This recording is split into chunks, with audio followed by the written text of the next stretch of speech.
சதாசிவசமாரம்பாம் சங்கராச்சாரிய மத்தியமாம் அஸ்மதாச்சாரிய பரியந்தாம் வந்தே குரு பரம்பராம் லக்ஷ்மிநாதசமாரம்பாம் நாதயாமுன மத்தியமாம் அஸ்மதாச்சாரிய பரியந்தாம் வந்தே குரு பரம்பராம். இன்றைக்கி நம்ம பேச போகிற விஷயம் என்ன அப்படின்னு பார்த்திங்கன்னா, கார்த்திகை சோமவார விரதத்தினுடைய பயன்கள். ஃபஸ்ட்டு இந்த வீடியோவை பார்க்கும் முன்னாடி கார்த்திகை சோமவாரம்னா என்னது, எதனால் இது ஏற்பட்டது, அதனால் என்ன விதமான நன்மைகள் நமக்கு கிடைக்கும் அப்படின்ற ஒரு விஷயத்தை பற்றி தான் பேச போகிறோம். சோமன் அப்படின்னு சொன்னாவே சந்திர பகவான் அப்படின்னு ஒரு விஷயம் இருக்குன்னு சொல்லலாம். புராணங்களில் இந்த நிகழ்வு எதற்காக ஏற்படுத்தப்பட்டது அப்படின்ற ஒரு விஷயத்தை நம்ம புரிஞ்சுக்கணும். இப்போ பார்த்திங்கன்னா, தக்ஷன் அப்படின்றவருக்கு பார்த்திங்கன்னா 27 குழந்தைகள் இருந்தாங்கன்னு சொல்லுவாங்க.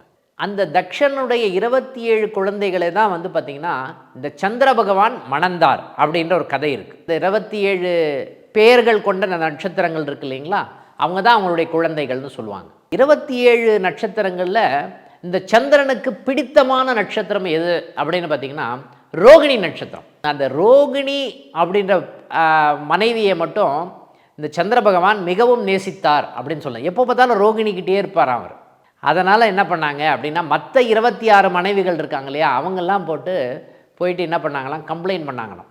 அப்புறம் என்ன பண்ணுறாரு, தக்ஷன் என்ன பண்ணாராம், ஒரு சாபம் கொடுத்து விட்டாராம். என்ன சாபம் கொடுத்துட்டார் அப்படின்னு பார்த்திங்கன்னா, நிலவு அப்படின்னு சொல்லப்படுகின்ற நீ தேய்ந்து போவாயாக அப்படின்னு சாபம் கொடுத்தாராம். அதனால தான் நிலவு தேய்பிரையாக இருந்தது. தேய்பிரை ஏன் ஏற்பட்டது அப்படின்னு காட்டான புராணங்களில் சொல்லப்பட்டிருக்கிற விஷயம் என்ன அப்படின்னு பார்த்திங்கன்னா, நிலவு தேய்வதற்குண்டான காரணமே இதுதான் சொல்லலாம்.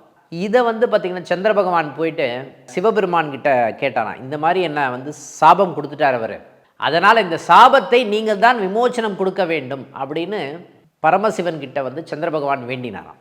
அந்த டைமில் தான் பார்த்திங்கன்னா, நான் உன்னை காப்பாற்றுறேன்னு சொல்லிட்டு திருதியை திதியிலிருந்து நீ வளர்ப்பிறையாக இருக்க கடவுது அப்படின்னு சொல்லிட்டு சாப விமோச்சனம் கொடுத்து, அப்போ திருதி 3வது திதின்னு சொல்லப்படுகின்ற அந்த இடத்த பிரதமை திதியை திருதி 3ஆம் பிறையாக, ஓகேங்களா. முக்கியமாக அதுக்கு முன்னாடி பிறை இருந்தால் கூட முக்கியமாக அந்த 3ஆம் பிறைன்றதுக்கு விசேஷமான ஒரு தன்மையே பார்த்திங்கன்னா அந்த பிறையை என்ன பண்ணாராம், தன்னுடைய சிரசில் ஏற்றினார் அப்படின்ற ஒரு நிகழ்வு புராதனமான கதையில் இருக்குதுன்னு சொல்லலாம். அதிலிருந்து தான் சந்திரசூடேஸ்வரர் அப்படின்னு சிவபெருமானுக்கு கதையே இருக்கிறது. அதனால் தான் சந்திரன் இந்த காலகட்டத்தில் சாப விமோச்சனம் அடைந்ததனால பார்த்திங்கன்னா இந்த டைமில் கார்த்திகை மாதம் இந்த டைமில் தான் அது நடந்ததுன்னு சொல்லலாம். இந்த இடத்துல தான் பார்த்திங்கன்னா விருச்சிக ராசியில் சந்திரன் நீச்சம்னு சொல்லுவாங்க.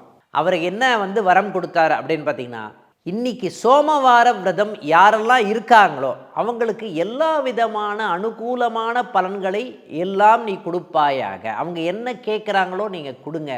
என் மூலமாக எல்லா விஷயங்களும் நடப்பதற்குண்டான நல்ல ஒரு விஷயங்கள் வருவதற்குண்டான நன்மை பெறட்டும் அப்படின்ற ஒரு விஷயத்துக்காக தான் இந்த காலகட்டத்தில் சோமவார விரதம் அப்படின்ற ஒரு நிகழ்வே நடந்ததுன்னு சொல்லலாம். இந்த சோமவார விரதம் இருப்பதால் என்னென்ன பலன் கிடைக்கும்?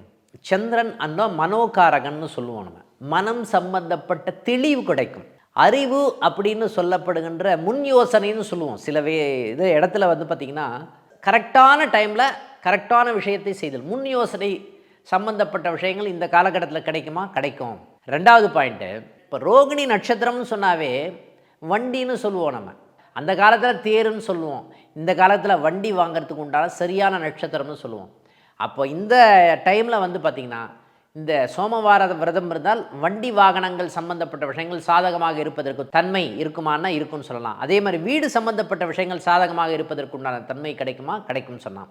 நிறைய பேருக்கு மன அழுத்தம் அப்படின்ற ஒரு விஷயம்னா நிறைய பேருக்கு இருக்குது. இந்த காலகட்டத்தில் டென்ஷன், ப்ரெஷர், இது எதனால் ஏற்படுகிறது? மனம் சரியில்லை அப்படின்னும் போது மனோகாரகன் சந்திரன் ஒரு ஜாதகத்தில் வீக்காக இருந்ததுன்னாவே மனம் சம்பந்தப்பட்ட விஷயங்கள் இந்த காலகட்டத்தில் பிரச்சனையாக இருக்கக்கூடிய தன்மை இருக்குமா? இருக்கும்.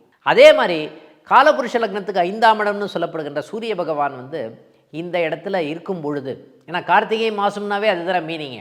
அந்த மாதிரி விஷயம் இருக்கும்போது இந்த காலகட்டத்தில் மனம் சம்பந்தப்பட்ட விஷயங்கள் தெளிவு ஏற்படுவதற்கு உண்டான தன்மை. எனக்கு இந்த குலதெய்வமே பிரச்சனையாக இருக்குது சார், நான் என்ன சார் பண்ணுறது அப்படின்னு நிறைய பேருக்கு கேள்விகள் இருக்கும். அவங்களுக்கு எல்லாருக்குமே பார்த்திங்கன்னா இந்த காலகட்டம் சிறப்பான ஒரு நன்மையான ஒரு பலனை கொடுக்கக்கூடிய தன்மை இருக்குமான்னா இருக்கும்னு சொல்லலாம். நிறைய பேருக்கு உணவே பிரச்சனையாக இருக்கும். ஏன்னா நம்மளுடைய பழக்க வழக்கங்கள் இருக்குது பார்த்திங்களா, அந்த உணவு சம்மந்தப்பட்ட விஷயங்கள் இவருக்கு எதிராக செயல்படக்கூடிய நோயாக மாறக்கூடிய தன்மை. அந்த நோய் சம்பந்தப்பட்ட விஷயங்கள் தீர்க்கக்கூடிய தன்மை வந்து இந்த சோமவார விரதம் கொடுக்குமா? கொடுக்கும். இன்றைக்கி நிறைய பேருக்கு வந்து கணவன் மனைவி உறவு நிலை சம்மந்தப்பட்ட விஷயத்தில் நிறைய பேருக்கு பிரச்சனை வருது. கணவன் மனைவி உறவு நிலை சம்மந்தப்பட்ட பிரச்சனை வருது அப்படின்னு சொன்னாவே இதுக்கு காரணம் யார் அப்படின்னு பார்த்திங்கன்னா 2 பேர் சொல்லலாம். ஒன்று கணவன், இன்னொன்று மனைவி. கணவனுடைய மனமும் மனைவியினுடைய மனமும் ஒத்த கருத்தாக இருந்ததுன்னா அந்த பிரச்சனையே வராது. ஓகேங்களா? இந்த மனம் ஒன்றி போகாதனாலேயே நிறைய பிரச்சனை வருதான்னா வருதுன்னு சொல்லலாம்.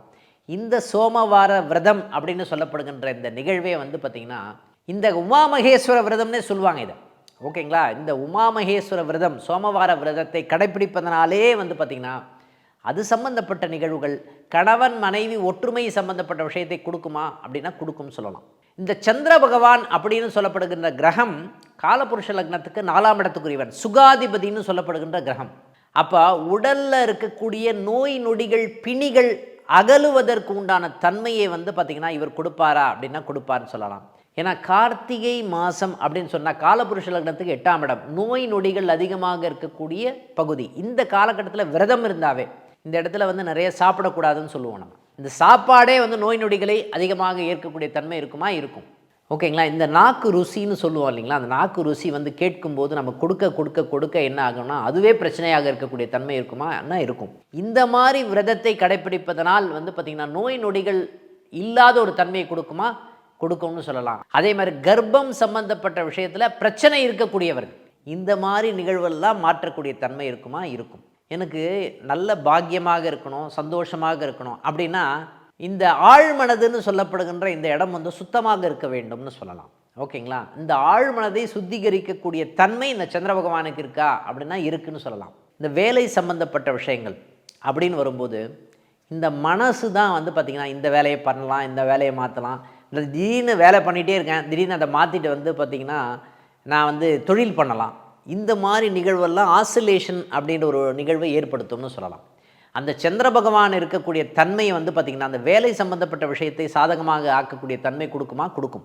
இந்த கார்த்திகை சோமவார விரதம் அப்படின்னு சொல்லப்படுகின்ற உமாமகேஸ்வர விரதத்தை கடைபிடித்தால் சந்திரசூடேஸ்வரர் அப்படின்ற ஒரு சுவாமியை நாம் வணங்கினால் இந்த காலகட்டத்தில் நம்மளுடைய வாழ்க்கை வந்து செழிக்கும்னு சொல்லலாம்.